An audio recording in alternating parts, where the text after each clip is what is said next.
Génesis capítulo 50, versículo 15 dice de esta manera: viendo a los hermanos de José que su padre era muerto, dijeron: quizá nos aborrecerá José y nos dará el pago de todo el mal que le hicimos. Y enviaron a decir a José: tu padre mandó antes de su muerte, diciendo: así diréis a José, te ruego que perdones ahora la maldad de tus hermanos y su pecado, porque mal te trataron. Por tanto, ahora te rogamos que perdones la maldad de los siervos del Dios de tu padre. Y José lloró mientras hablaban. Vinieron también sus hermanos y se postraron delante de él y dijeron: henos aquí por siervos tuyos. Y les respondió José: no temáis, ¿acaso estoy yo en lugar de Dios? Vosotros pensasteis mal contra mí, mas Dios lo encaminó a bien, para hacer lo que vemos hoy, para mantener vida a mucho pueblo. Ahora pues, no tengáis miedo, yo os sustentaré a vosotros y a vuestros hijos. Así los consoló y les habló al corazón. Oramos. Amado Padre, nos postramos ante tu palabra en esta tarde. Pedimos que lo que hemos de decir pueda ser usado por el Espíritu de Dios de manera eficaz y poderosa en los corazones, para que tú trabajes dentro de nosotros formando a Cristo. Y en aquellos que aún no te conocen puedan ser llamados por la poderosa voz del Espíritu al arrepentimiento y a la fe. Así que oramos, Padre, confiando en tu obrar, y esperamos en ti y en tu gracia para que la palabra no vuelva vacía. En el nombre de Jesús. Amén. Bueno, pueden tomar sus asientos. Muchas gracias. Bueno, la providencia de Dios es una de las doctrinas bíblicas, ¿sí? Es una doctrina bíblica, que nos enseña acerca de la intervención de Dios en la historia humana. Eso es la providencia de Dios en una manera muy sintética, ¿sí? De eso estamos hablando nosotros. Dios diseñó, en realidad, la historia humana con base en la obra redentora de Cristo, e interviene Dios, ¿sí?, en la historia humana para garantizar justamente el cumplimiento de ese plan. Dios diseñó la historia y además interviene en la historia para que ese plan que se trazó en Cristo sea llevado a su firme cumplimiento. Eso es providencia de Dios, ¿verdad? Y se llama providencia, esa palabra se usa, no está en la Biblia la palabra providencia, ¿sí? La usamos para poder sintetizar una verdad bíblica, como tampoco está la palabra Trinidad, y la usamos para explicar una verdad, ¿sí? Así que no está esa palabra, pero la usamos porque significa esa palabra que previamente Dios, ¿sí?, anticipadamente previó todos los detalles. De ahí viene la palabra providencia, de prever anticipadamente todos los detalles.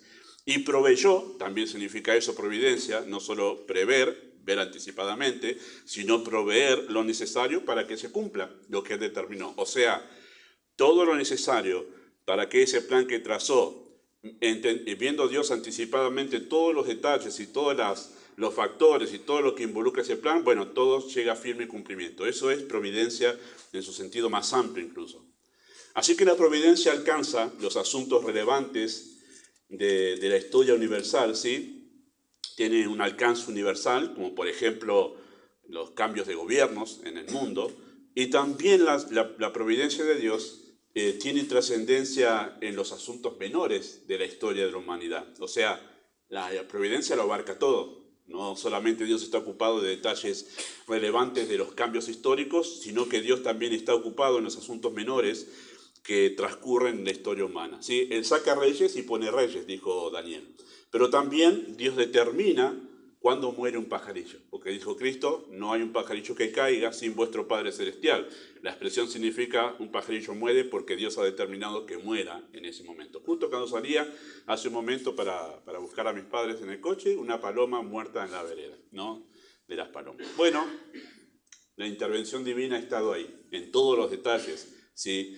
Determina cuándo muere un pajarillo, e incluso ha contado todos los cabellos de nuestra cabeza, dijo Cristo, para hablar de esa intervención providencial de Dios en la vida humana. Dios no está desentendido de su creación. Él es la fuente y el sustento de toda forma de vida, ¿sí? O sea, toda forma de vida que nosotros conocemos en el universo proviene de la única fuente de vida, que es Dios.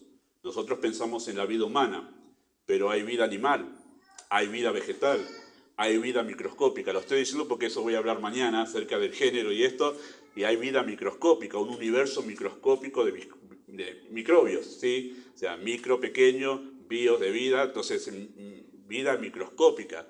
Bueno, esa vida microscópica depende de la única fuente de vida que es Dios.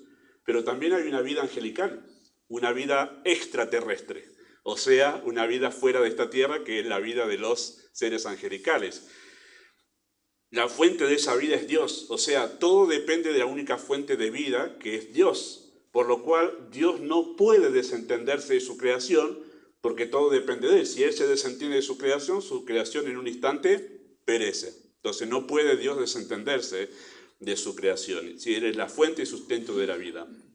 El aliento de toda criatura depende de su soberana voluntad, de su infinito poder, ¿sí? La criatura no puede sustentarse a sí misma, porque nosotros no generamos vida. Nosotros no generamos vida, por eso es que nosotros necesitamos de aquel que genera la vida, la fuente de la vida. Si ese que genera la vida se desentiende de nosotros, como nosotros no la generamos, ni tampoco la sustentamos, en un instante perecemos. Por eso es que Dios no puede desentenderse de su creación. La historia humana, queridos hermanos, está en directa dependencia de su intervención. Dios no puede desentenderse, por eso, ¿sí? Si no, perecería en un instante. Ahora, creer esta verdad que estamos resumiendo en esta introducción, ¿sí? Acerca de la providencia, eso debería afectar nuestra manera de vivir. Y eso estamos hablando nosotros hace algunos sábados cuando me toca enseñar, ¿sí? Debería afectar la providencia de Dios nuestra manera de vivir. ¿Cómo? ¿Cómo debería afectar nuestra vida la doctrina de la providencia de Dios? Bueno, si creemos en la providencia de Dios, como lo enseña la Escritura, deberíamos, en primer lugar, y eso es lo que vimos la primera vez, deberíamos enfrentar la vida con una disposición sumisa a su voluntad. En segundo lugar, si creemos en la providencia de Dios, deberíamos poder soportar las experiencias de presión confiando en el cuidado y los propósitos de Dios y no huir de las situaciones de presión. Y en tercer lugar, vamos a empezar a ver hoy, porque está en dos partes, este va a ser uno solo, pero hay dos verdades importantes que necesito explicar y tengo que tomar dos mensajes para este punto, ¿sí? Deberíamos poder superar las emociones conflictivas que resultan de las experiencias amargas en la vida. De eso vamos a estar hablando durante este y el próximo mensaje que me toca enseñar sobre la providencia, ¿sí? Deberíamos, si creemos en la providencia de Dios, deberíamos poder superar las emociones las emociones conflictivas que resultan de las experiencias amargas que nos tocan vivir en la vida, ¿sí? No creo que exista una sola persona en este mundo que no haya experimentado situación de dolor o amargura. Incluso los de más corta edad, como los más adultos en este mundo o en esta reunión, todos podemos hablar de experiencias amargas que nos ha tocado vivir a lo largo de nuestra vida, ¿verdad? No creo que haya una sola persona que no pase por eso. Cristo dijo, en el mundo tendréis aflicción. Es inevitable el dolor. Bueno, ¿cómo reaccionamos ante el dolor y ante la aflicción? Eso es un punto clave de la doctrina, de lo que creemos de la doctrina de la providencia de Dios. Cómo nosotros enfrentamos ese dolor, y la doctrina de la providencia nos da una ayuda enorme, ¿sí? Algunas heridas o algunas experiencias de dolor, ¿sí? Son más profundas que otras, y eso no hace falta hacer un estudio para afirmar lo que estoy diciendo, ¿verdad?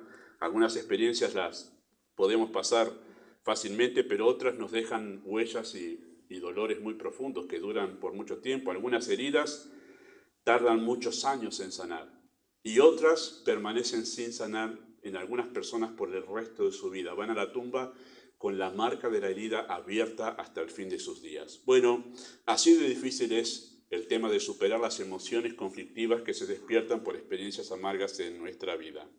El dolor de un alma herida puede tener consecuencias difíciles de superar, ¿sí? Y voy a enumerar algunas de las muchas que podríamos hacer, es mucho más largo el listado. Por ejemplo, una perspectiva de la vida sin esperanza.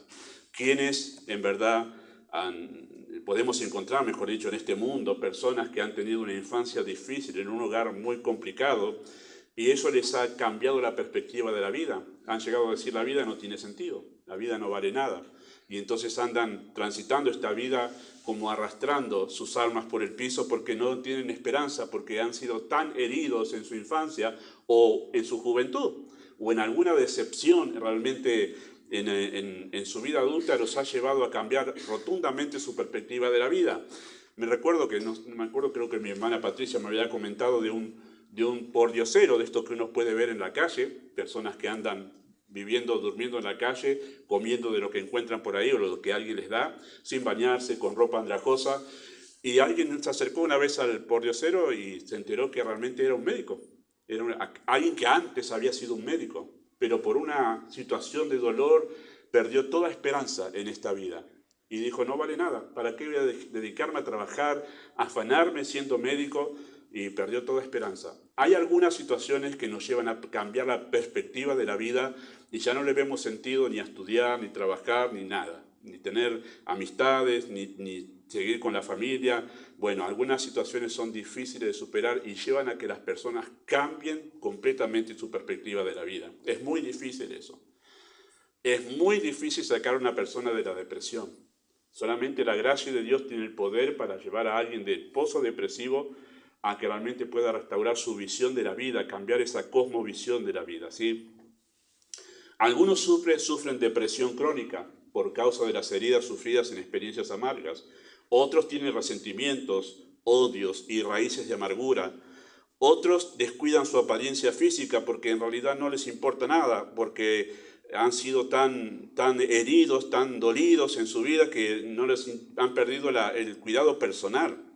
Otros tienen tics nerviosos. ¿Sí? Comenté esto el jueves, me parece, comenté esto en el barrio La Victoria hablando sobre familia, cómo algunos hijos que han sido criados en hogares donde hay mucha violencia, donde a la primera palabra equivocada había un sopapo en la cara, claro, y está acostumbrado a que se le pegue continuamente, cuando uno va y se acerca a saludarlo, hace así y hace como el reflejo de que, wow, me van a pegar otra vez, hasta que se da cuenta que no le vamos a pegar, sino es un saludo amable, pero les quedan como reflejos condicionados de heridas que han tenido en el pasado. Y eso lo podemos ver en personas que les quedan tics en cuanto a su manera de, el ojo que titila, digo yo, que pestanea involuntariamente, que se mueve solo.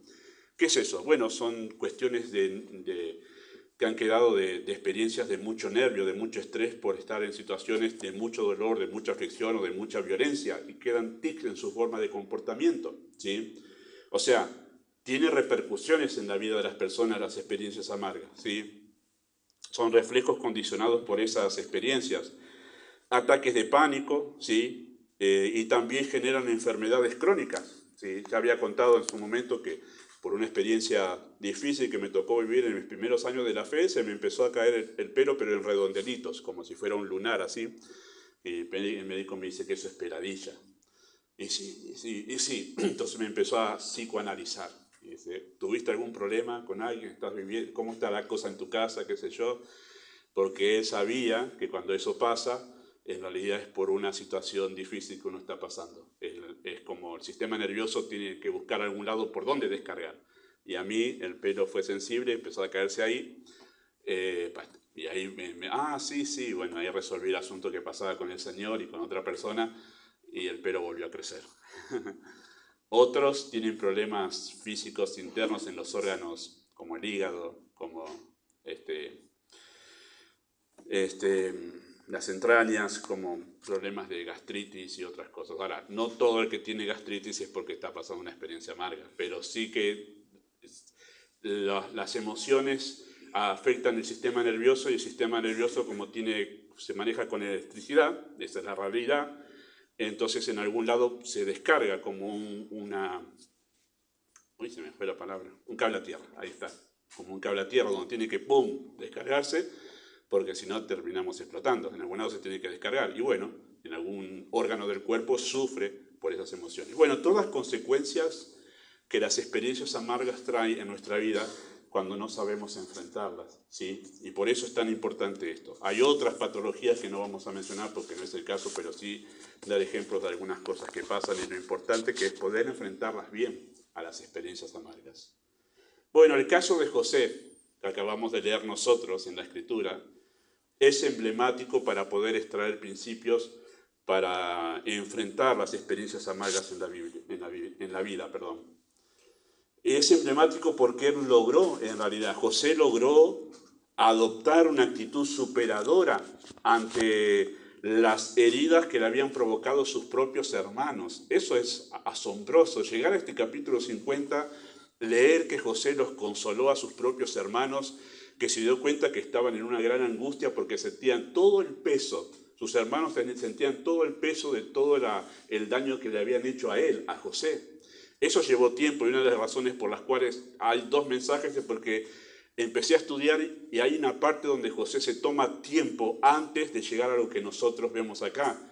Y pasó algo que no siempre se le presta atención, lo que le costó a José llegar hasta aquí, hasta Génesis 50. No es fácil, no es que apretó un botón, dijo, bueno, listo, perdón, listo, los perdono. No sucedió así, hay toda una experiencia de José emocional hasta llegar a Génesis capítulo 50, que eso lo vamos a ver la próxima vez, ¿sí? Pero él tiene una actitud superadora sin quedarse estancado en los dolorosos recuerdos del pasado y pudo crecer José siendo útil en las manos de Dios.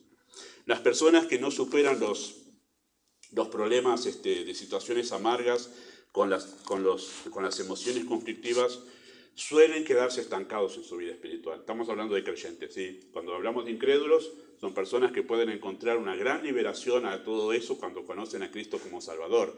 Es más, en algunos casos, personas que dicen ser creyentes y todavía guardan amargura de resentimientos contra sus padres, contra sus hermanos o contra otros, se dan cuenta en un momento estando en la iglesia, wow, no los podía perdonar porque no era salvo. Y algunos llegan hasta ese punto. Claro, con razón guardaba tanta amargura, porque yo no entendía lo que era el perdón de Dios, y ahora entiendo que yo los puedo perdonar a ellos. Bueno, llegan a este punto de ser salvos, dándose cuenta que hay realmente gracia en Cristo para superar todas esas emociones y no vivir en continua amargura durante toda su vida, ¿verdad? Y en los casos de los creyentes se quedan estancados, siempre en un círculo vicioso, pensando en todo el daño que me hicieron, todo el daño que me hicieron, todo el daño que me hicieron, y nunca salen de eso. ¿Cuál es el problema? No pueden superar las situaciones de amargura en su vida, pero José lo pudo hacer, y por eso nos es de mucha utilidad para este aspecto en la providencia de Dios, la doctrina que estamos viendo. Bueno, si usted no ha leído la historia de José, yo se la resumo así en 4 expresiones nomás. Fue despreciado por sus hermanos. La historia de José está de Génesis 37 hasta Génesis capítulo 50. Solamente hay un capítulo en el medio que no trata sobre José, que es capítulo 38 de Génesis, que habla sobre Rubén. Todo lo demás habla sobre José. Él fue despreciado por sus hermanos, muy despreciado por sus hermanos que quisieron matarlo. Lo odiaban tanto y tenían tanto celo que quisieron matarlo.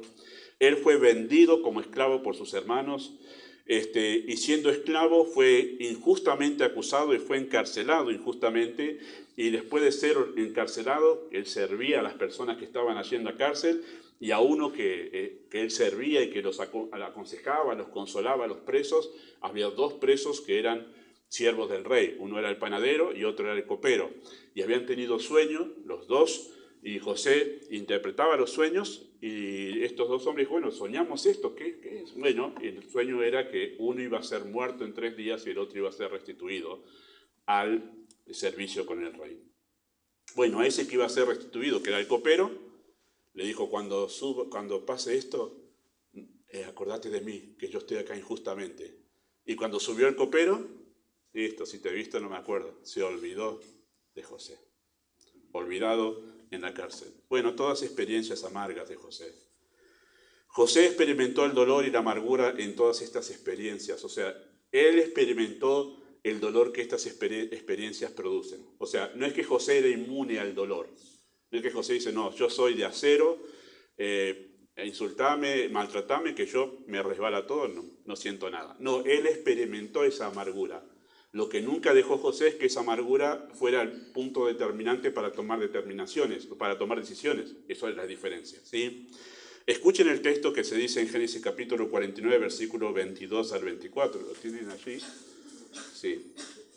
Dice así cuando se habla de José. Rama fructífera junto a una fuente, cuyos vástagos se extienden sobre el muro, le causaron amargura, le asetearon, le aborrecieron los arqueros, mas su arco se mantuvo poderoso, y los brazos de sus manos se fortalecieron por las manos del fuerte de Jacob, por el nombre del pastor, la roca de Israel.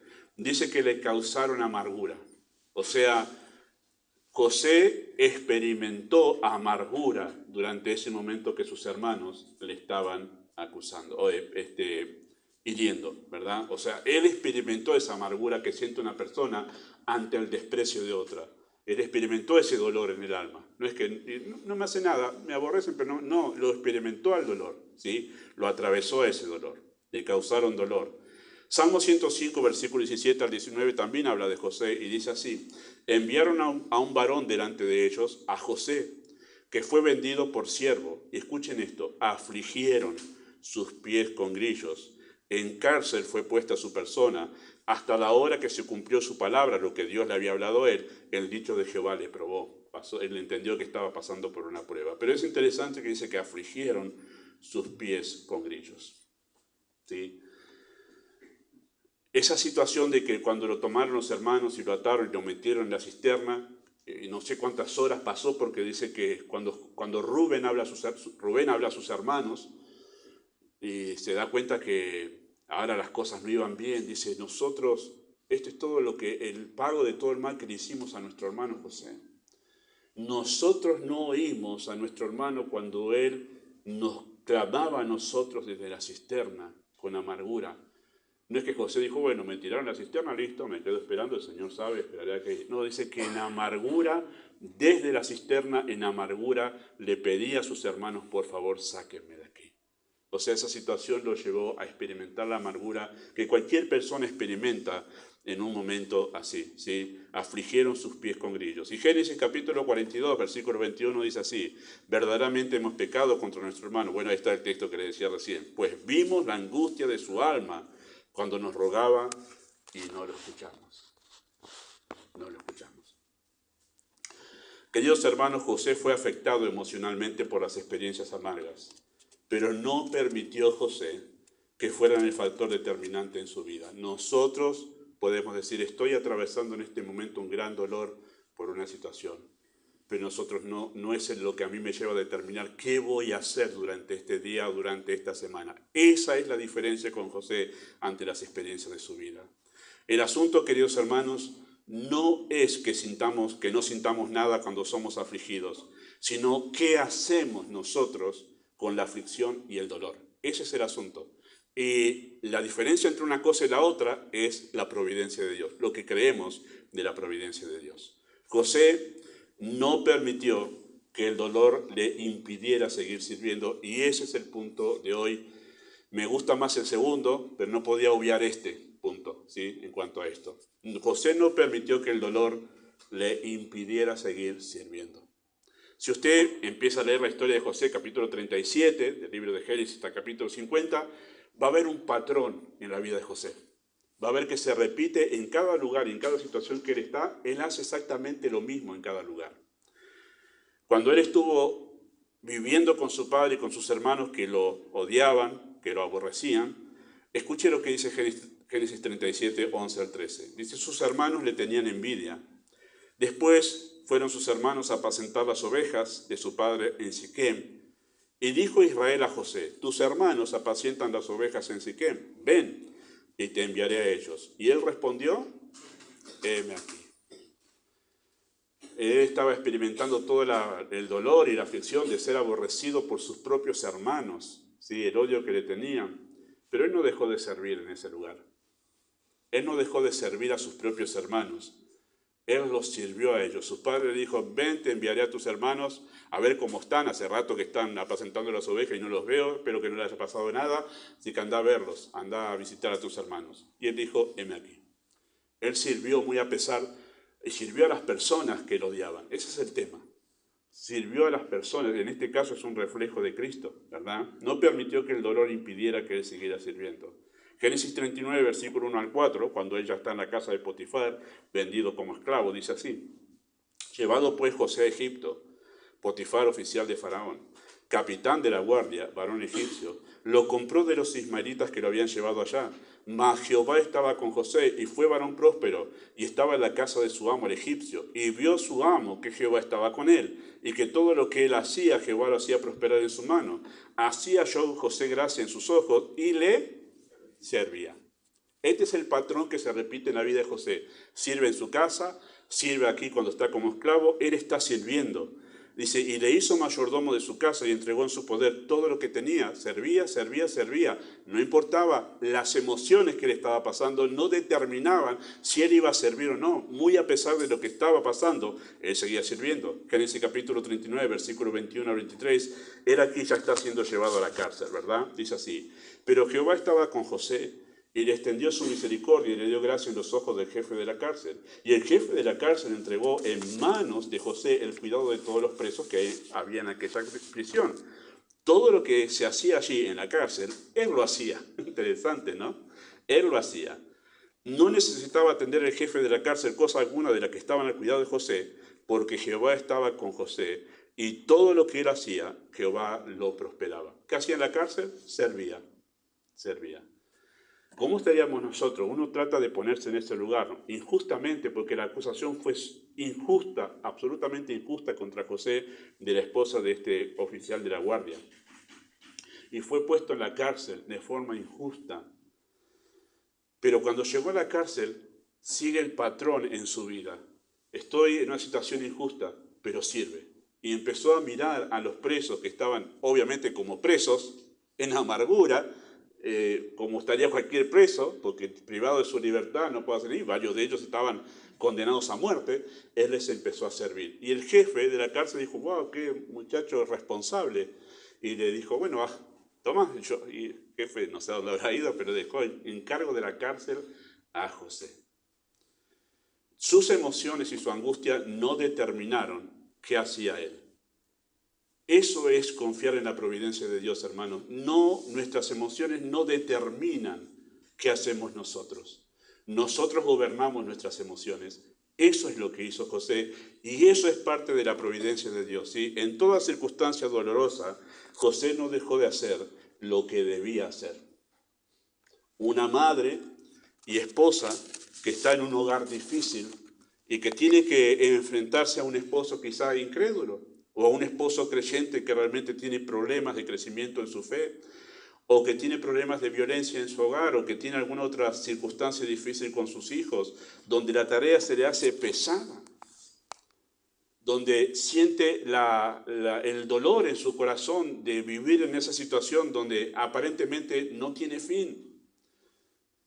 Esa mujer, si confía en la soberanía de Dios, no va a dejar que esas emociones en esas circunstancias la lleven a ella a dejar de hacer y de cumplir su responsabilidad con su familia. En el mismo sentido, un esposo que tiene que lidiar y vivir con una familia difícil o con un trabajo difícil, no permitirá que el dolor y la aflicción y la amargura por ese trabajo rutinario, difícil y constante en su vida, lo lleven a él a descuidar sus responsabilidades. La providencia de Dios le va a dar herramientas para decir, el dolor está, pero yo tengo cosas que hacer. La Escritura nos dice, como le dijeron los hombres a Nehemías, cuando Nehemías entró en gran amargura y empezó a llorar y a lamentarse, el pueblo vino y le dijo, levántate, porque esta es tu responsabilidad. Muy a pesar de la amargura, vos tenés que hacer lo que debés hacer. Eso nos ayuda a la providencia de Dios en situaciones difíciles. Muy a pesar del dolor, José asumió una actitud humilde y servicial. Pensemos en el joven hijo creyente que tiene padres difíciles, a quienes les es difícil soportar. Ese joven no va a permitir que en realidad la situación que está atravesando en su hogar o en la escuela o con sus compañeros no le va a permitir la soberanía y la providencia de Dios. Si la tiene bien arraigada y comprendida en su mente, no le va a permitir dejar de hacer lo que debe hacer. Un joven que entra en depresión por alguna situación no va a dejar de estudiar, no va a dejar de ir a trabajar, porque la providencia de Dios le va a dar herramientas para permanecer igual, muy a pesar del dolor. Y uno dice, bueno, pastor, parece insensible eso, pero mire, José lo hizo. Y no porque era José, sino porque la gracia de Dios lo sostuvo. El patrón se repite en cada lugar. Jehová prosperaba, Jehová estaba con él. Había gracia de Dios suficiente y abundante para que él pudiera hacer lo que debía hacer, muy a pesar del dolor que estaba atravesando. No debe ser, queridos hermanos, para el creyente el dolor y la aflicción una excusa o una razón para dejar de hacer lo que debe hacer. Eso es confiar en la providencia de Dios. El dolor no determinó su estilo de vida. Seguir sirviendo a pesar de. Bueno, ¿cómo se hace eso? ¿Cómo se puede seguir sirviendo a pesar de? Bueno, me encanta lo que se dice acerca de José. Sus manos se fortalecieron en la roca de Israel. No tenía una fuerza de voluntad tremenda. Wow, es su fuerza de voluntad, es una persona con un carácter diferente a los demás. Sus manos se fortalecieron en la roca de Israel. La respuesta está en el Salmo 105, versículo 17 al 19. Envió un varón delante de ellos a José, fue vendido por siervo, afligieron sus pies con grillos, en cárcel fue puesta su persona. Y escuche esto. Hasta la hora que se cumplió su palabra, ¿sí?, el dicho de Jehová le probó. Otras versiones esa expresión la traducen así. Hasta que su predicción se cumplió, la que él dijo, la palabra del Señor lo puso a prueba. Otra versión lo dice así. Hasta la hora que llegó su palabra, el dicho del Señor le purificó. Y está bien esas expresiones porque todas hablan de lo mismo. ¿Qué entendió José en ese momento, cuando estaba siendo afligido? Dios está utilizando esta experiencia de dolor para purificarme y prepararme para algo que yo no sé. Él supo entender que en la providencia de Dios, este dolor y esta amargura está trabajando en mí. Queridos hermanos, esta es una mirada diferente de las experiencias dolorosas. Saber que han sido usadas y son usadas por el Señor para purificar nuestro corazón y moldear nuestro carácter. No sé cuál es el dolor que ha atravesado usted en su vida, que lo ha dejado marcado y todavía usted piensa en eso y casi no puede pensar en eso. No lo sé. Yo sé los míos a través de mi vida. Usted sabe los suyos.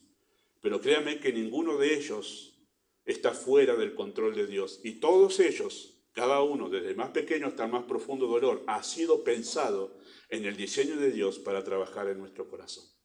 Ninguno se le ha escapado del conocimiento de Dios las aflicciones que nosotros pasamos. Ninguna persona que nos ha atacado, ninguno que ha murmurado de nosotros, ninguno que en realidad nos ha atacado, nos ha hablado de nosotros injustamente y diciendo mentiras, ninguno de aquellos que procuran en realidad nuestro mal, ninguno de ellos está fuera del control de la providencia de Dios. Todos ellos han sido permitidos por la soberana mano de Dios y su providencia para trabajar algo en nosotros, para que nosotros entendamos algo de nosotros mismos, conozcamos algo acerca de Dios o en realidad para encaminar nuestros pies por dentro de su voluntad. Siempre Dios ha permitido esas cosas para llevar adelante sus propósitos eternos en Cristo. Ningún dolor es sin propósito, ninguna amargura es simplemente por casualidad. Todas han sido pensadas en realidad por la mano poderosa de Dios. Como dice el pastor Spurgeon, Él ha llenado la copa nuestra de amargura para trabajar en nuestras almas, como llenó la copa de Cristo. La copa amarga que Él eligió beber porque conocía la mano que llenó esa copa, que no era Satanás, sino su Padre. La copa que el Padre me dio, no la he de beber. Así que las amarguras que Dios ha determinado en su mano, las que hemos pasado y las que pasaremos hasta llegar a su presencia, todas vienen de la mano de Dios. Jeremías, si ustedes leen Lamentaciones, a él le tocó ver la parte más triste de Israel, la parte donde fueron arrasados en realidad por los babilónicos. Él pudo llorar viendo a su propio pueblo, a sus propios hermanos, padecer las consecuencias de su desobediencia, y lloraba. Es el profeta llorón, pero porque lloraba en realidad viendo el dolor. Pero él llega a decir en el libro de Lamentaciones, ¿quién puede decir que ha sucedido algo que el Señor no mandó? Todo esto lo mandó Dios. Esta amargura viene de Dios. Y por eso él llega a decir en Lamentaciones 3, bueno le es al hombre llevar el yugo desde su juventud, que se siente solo y que calle y reflexione en su corazón por qué este dolor Dios lo trae ahora en mi vida. ¿Qué está haciendo Dios con eso? ¿Qué está trabajando? ¿Qué es lo que quiere trabajar en mi corazón? A veces el dolor saca a luz el orgullo de nuestra alma, la vanidad en la que nosotros estamos inmersos y no nos damos cuenta, o cuán egoístas hemos sido hasta ahora y no nos dimos cuenta. Bueno, muchas cosas, cómo no he pensado en otros, todas cosas que salen a la luz en medio del dolor. Esto solo puede verse así, queridos hermanos, cuando usamos los lentes de la providencia de Dios. Podemos ver el dolor de esta manera cuando usamos los lentes de la providencia de Dios. Y vemos las cosas como, wow, bueno me es haber sido humillado para que aprenda tus mandamientos. Salmo 119, pensé que era un texto muy conocido. Bueno me es haber sido humillado para que aprenda tus mandamientos. A veces la humillación tiene este único propósito, que yo me aboque a buscar a Dios en la Escritura. Nada más para eso. Porque he estado tan distraído con otras cosas, he descuidado la lectura de la Biblia, he descuidado en realidad buscar al Señor y oír su voz, que Dios tuvo que afligirme para empezar a volver a escucharlo a Él, poner mi oído en las Escrituras. Bueno me es haber sido humillado para que aprenda tus mandamientos. Y si fue para eso la aflicción, bienvenida, Señor, la aflicción, porque me había estado alejando de ti. Esto fue lo que sostuvo a José durante los años de dolor, queridos hermanos.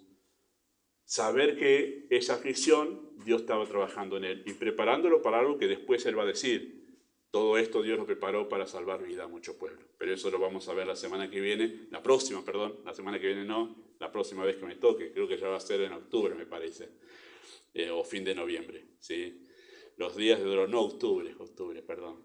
Vamos a ver eso, ¿sí? Vamos a ver nosotros algo más aparte de esto, porque ahora vemos que la situación se resuelve, pero ¿cuál es la perspectiva a largo plazo de todo lo que hemos vivido? ¿Cómo podemos, vamos a ver esto, cómo podemos nosotros no guardar amargura contra las personas que nos hirieron? ¿Cómo se puede hacer eso? Bueno, eso es lo que me gusta a mí ver, lo que iba a ver hoy, pero vamos a ver la próxima vez. Señor nos ayuda a eso. Vamos a terminar orando este tiempo. Amado Dios,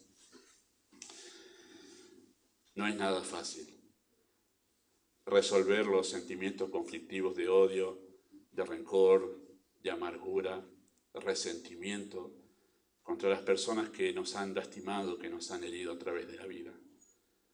Y deseamos nosotros poder ver claramente en la Escritura los principios, las verdades que nos ayudan a poder superar todas esas emociones que nos impiden crecer, que nos impiden servir, que nos impiden poder vivir la vida con alegría. Por eso, Padre, pedimos tu gracia sobre esta enseñanza en particular. Y si alguien aquí tiene una vida, Padre, que está en amargura porque en realidad no conoce del perdón de Dios, pedimos que tú lo lleves al entendimiento de esta realidad. Poder encontrar liberación para su alma en esta verdad. Pedimos esto en el nombre de Jesús. Amén. Muy bien, vamos a pasar al tiempo de oración.